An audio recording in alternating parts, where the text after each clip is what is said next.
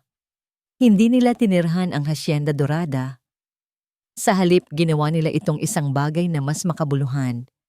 Ginamit nila ang yaman ng mga Divilla para itatag ang Liwayway Foundation, isang organisasyon na nagbibigay ng libreng edukasyon, tulong medikal at kabuhayan para sa mga pamilyang tulad ng pinanggalingan ni Liwayway. Ang dating simbolo ng opresyon ay naging isang simbolo ng pag-asa. Ang kwento ay nagtatapos 1 taon pagkatapos ng kasal sa malawak na hardin ng dating Hacienda Dorada.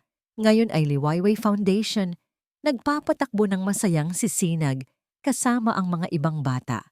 Mula sa di kalayuan, pinapanood sila ni Liwayway at Amihan magkahawak kamay. Si Liwayway ay buntis sa kanilang unang anak. Masaya ka ba? Tanong ni Amihan. Sumandal si Liwayway sa kanyang balikat. Pinanood ang paglubog ng araw na nagbibigay ng ginintuang kulay sa buong paligid. Sobra, sagot niya. Natagpuan nila ang kanilang yaman, hindi sa kumikinang na ginto o sa malawak na lupain, kundi sa simpleng katotohanan na ang isang pusong busilak ay ang pinakadakilang kayamanan sa lahat. Ang kanilang pag-ibig na sinubok ng kasinungalingan at paghihirap ay muling sumikat, mas maliwanag at mas matatag, tulad ng isang bagong bukang liwayway. At dito po nagtatapos ang makulay na kwento ng pag-ibig ni na Liwayway at Amihan. Mula po sa kaibuturan ng aking puso, isang taos-pusong pasasalamat sa inyong lahat, mga minamahal kong kakwentuhan. Salamat sa pagsama ninyo, sa bawat pagtawa, pag-iyak, at pagbangon ng ating mga bida. Sa totoo lang po, habang isinusulat ko ang kanilang paglalakbay, hindi ko maiwasang madala sa kanilang mga damdamin. Tila ba naging kaibigan ko na sina Liwayway at Amihan at naging saksi ako sa tibay ng kanilang pag-ibig na sinubok ng mapait na kahapon at ng mapanghusgang lipunan. Ang kwentong ito ay isang paalala para sa ating lahat. Isang paalala na ang tunay na pag-ibig ay hindi nasisilaw sa kinang ng salapi. Bagkus ay nakikita nito ang ginto sa isang pusong mapagbigay. Ito ay tungkol sa pagpapatawad, hindi lamang sa iba, kundi pati na rin sa ating mga sarili, upang makalaya tayo sa mga anino ng nakaraan. At higit sa lahat, ito ay isang kwento ng pag-asa, na sa kabila ng pinakamadilim na gabi, laging may sisikat na bukang liwayway. Ngayon, nais ko namang marinig ang inyong saloobin. Aling bahagi ng kwento ang pinakatumatak sa inyo? Anong aral ang inyong baon-baon mula sa paglalakbay na ito? Ibahagi ninyo po ang inyong mga komento sa ibaba. Ang bawat mensahe mula sa inyo ay isang inspirasyon para sa akin na magpatuloy sa paglikha ng mga kwentong hihimok sa ating mga puso hanggang sa ating muling pagkikita sa susunod na kabanata ng buhay. Nagmamahal, ang inyong manunulat mula sa Pusong Hiwaga PH.